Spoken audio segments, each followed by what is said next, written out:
Baiklah, Assalamualaikum warahmatullahi wabarakatuh. Waalaikumsalam warahmatullahi wabarakatuh. Perkenalkan, kami dari kelompok 1 keperawatan kritis yang beranggotakan Farah Wita Wardani sebagai host, Getty Pratiwi sebagai moderator, Nur Hidayanti sebagai pemateri, dan Dianda sebagai pemateri. Baiklah, di sini kami akan memaparkan tentang tugas keperawatan kritis.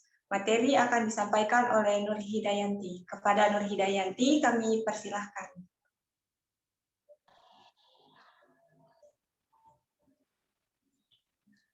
Baik, terima kasih untuk Getty selaku moderator. Assalamualaikum warahmatullahi wabarakatuh.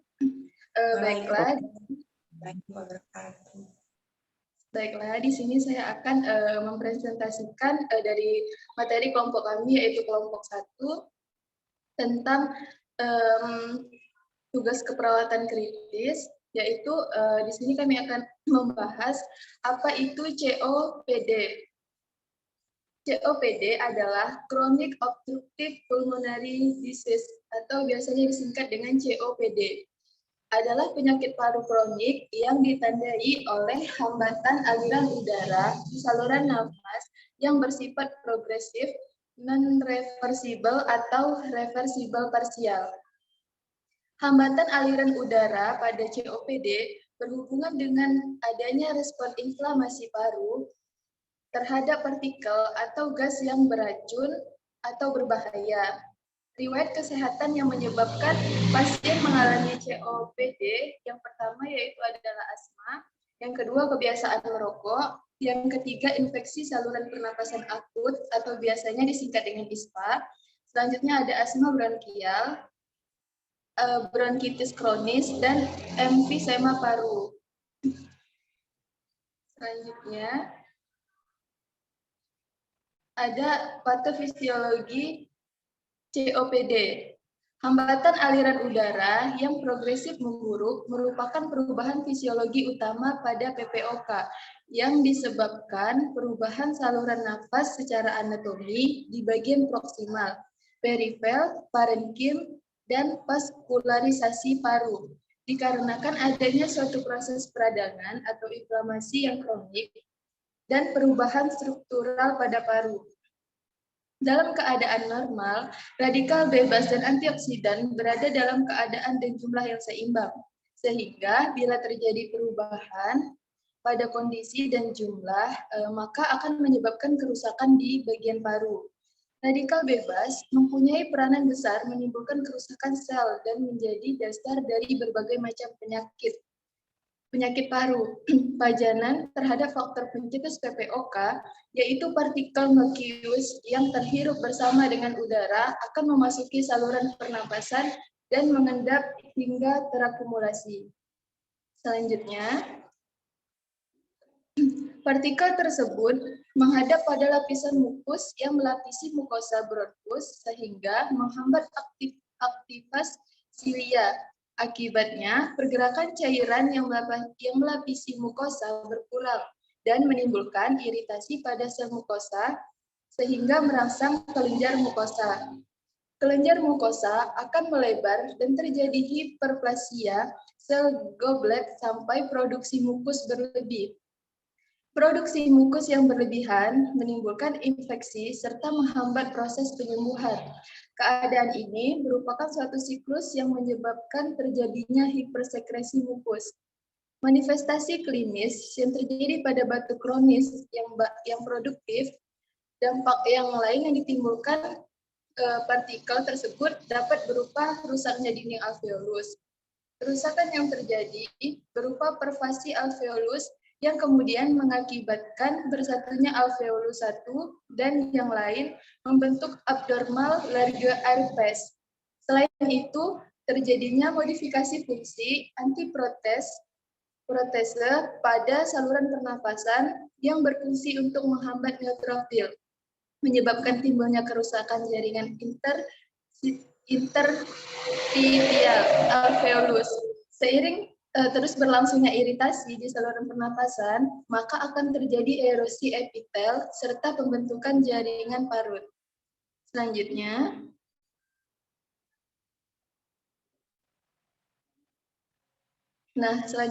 akan timbul juga metaplasia squamosa dan penebalan lapisan squamosa yang menimbulkan stenosis dan obstruksi irreversibel dari saluran nafas. Mohon maaf Kak, walaupun tidak menonjol seperti pada asma, pada PPOK juga dapat terjadi hipertrofi otot polos dan hiperaktivitas. Bronkus yang menyebabkan gangguan sirkulasi udara pada bronkitis kronik. Terdapat pembesaran kelenjar mukosa bronkus, metaplasia sel goblet, inflamasi, hipertrofi otot polos, pernafasan, serta distorsi akibat fibrosis. Pada emfisema ditandai oleh pelebaran rongga udara distal bronkiolus terminal, disertai kerusakan dinding alveoli yang menyebabkan berkurangnya daya regang elastis paru. Terdapat dua jenis emfisema yang relevan terhadap PPOK, yaitu emfisema panasinar dan emfisema sentriasinar. Pada jenis panasinar, kerusakan asinar bersifat difus dan dihubungkan dengan proses penuaan serta pengurangan luas permukaan alveolus. Pada jenis sentriasiar, kelainan terjadi pada bronkiolus dan terjadi perifer asinar yang erat hubungannya dengan asap rokok. Selanjutnya, nah di sini ada kasus yang pertama yaitu adalah seorang laki-laki berusia 47 tahun mengeluh sesak disertai batuk dengan RR 36 kali per menit dan satuan oksigennya 90%, saturasi oksigennya 90%, tampak pucat dan akral teraba dingin. Tekanan darahnya 120/70 mmHg. Nadinya 114 kali per menit. Suara auskultasi Ronski, keluhannya yaitu sesak dirasakan saat beristirahat dan makin berat bila beraktivitas. Misalnya berjalan ke kamar mandi, pasien diketahui memiliki riwayat asma sejak kecil, namun tidak rutin berobat dan merupakan perokok aktif dalam sehari kecil, namun dapat menghabiskan 1 bungkus rokok. Pasien sudah sering keluar masuk rumah sakit dengan keluhan yang sama, yaitu sesak. Pasien juga sudah didiagnosis COPD sejak 7 tahun yang lalu. Pasien kemudian dirawat di rumah sakit dan pada hari ketiga, kondisi pasien mengalami penurunan dengan ditandai penurunan saturasi oksigennya yaitu 87%. pH darahnya 7,32, PCO2-nya 50, PHCO3-nya 20, RR-nya 45 kali per menit, tidak teratur dan dangkal. Dengan penurunan kesadaran, pasien kemudian dirujuk untuk rawat di ICU. Selanjutnya,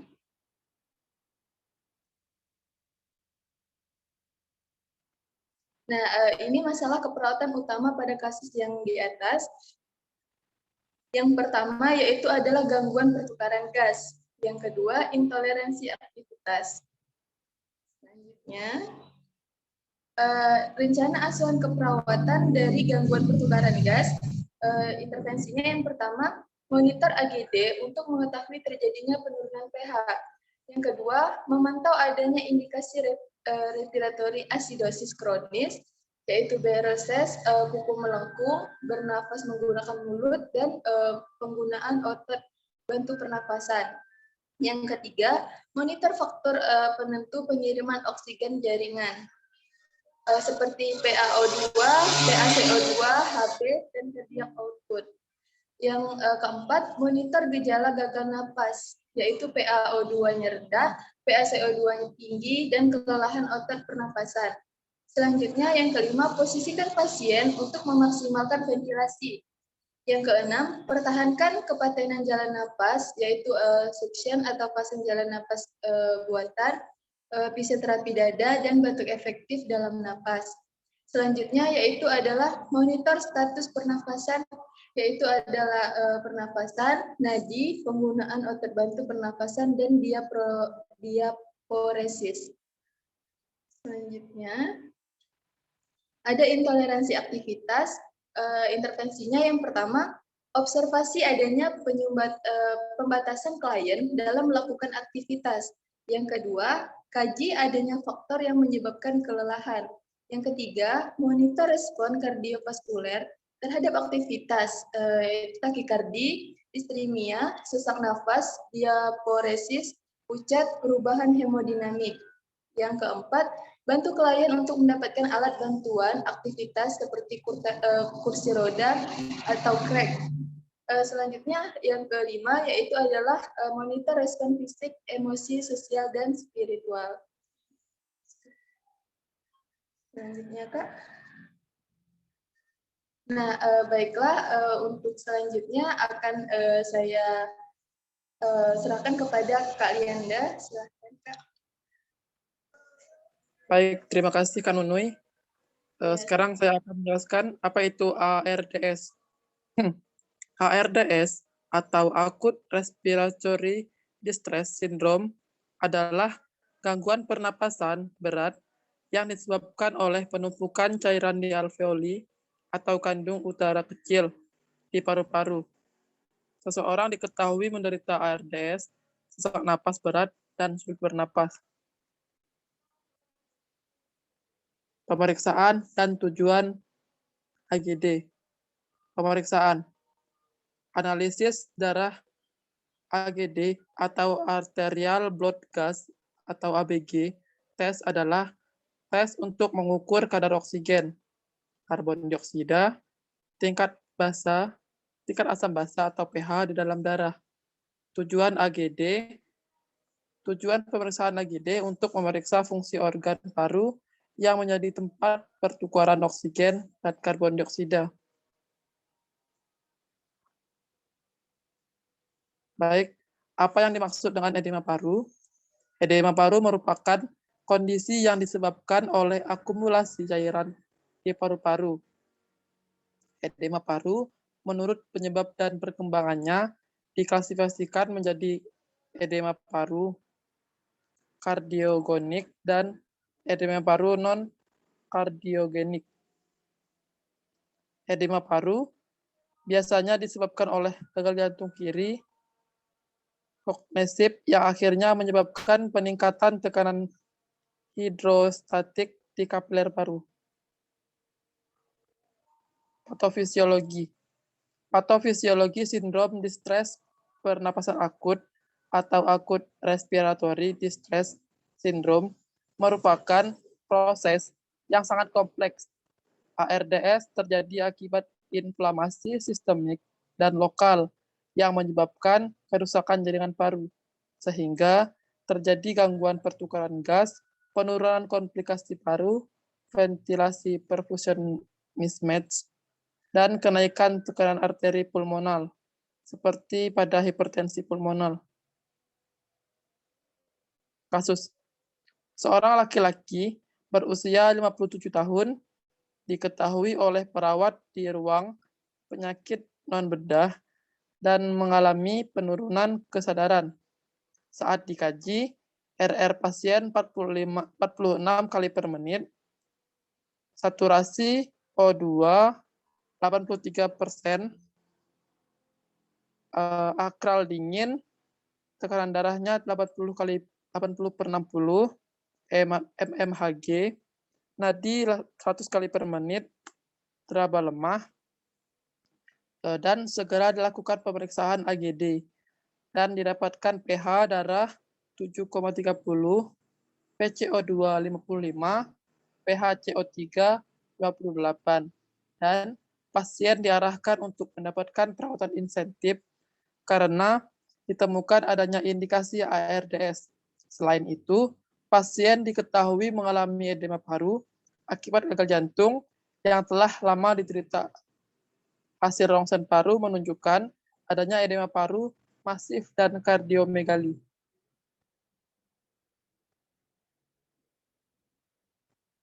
Baik, masalah keperawatan dari kasus di atas yaitu yang pertama, gangguan pertukaran gas berhubungan dengan ketidakseimbangan ventilasi perfusi. Yang kedua, bersihan jalan napas tidak efektif berhubungan dengan benda asing dalam jalan nafas. Intervensi keperawatan. Yang pertama, gangguan pertukaran gas berhubungan dengan ketidakseimbangan ventilasi perfusi. Observasi, monitor kecepatan aliran oksigen, monitor posisi alat terapi, monitor tanda-tanda hipoventilasi, monitor frekuensi irama, kedalaman dan upaya nafas, dan monitor pola nafas. Terapeutik, pertahankan kepatinan jalan nafas, siapkan dan atur peralatan pemberian oksigen, gunakan peralatan oksigen yang sesuai dengan tingkat mobilitas pasien. Edukasi, ajarkan pasien dan keluarga cara menggunakan oksigen di rumah. Jelaskan tujuan dan prosedur pemantauan. Informasikan hasil pemantauan. Kolaborasi. Kolaborasi penentuan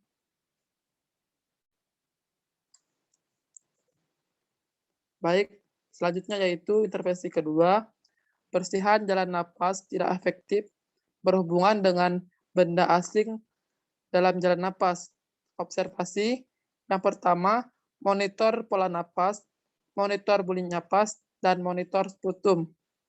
Terapeutik, pertahankan kepatinan jalan napas, posisikan semipauler, dan lakukan hiperoksigenasi sebelum penghisapan endotrakeal. Edukasi, anjurkan asupan cairan 2000 ml per hari. Kolaborasi, pemberian bronkodilator dan mukolitik. Baik, terima kasih. Saya kembalikan ke moderator.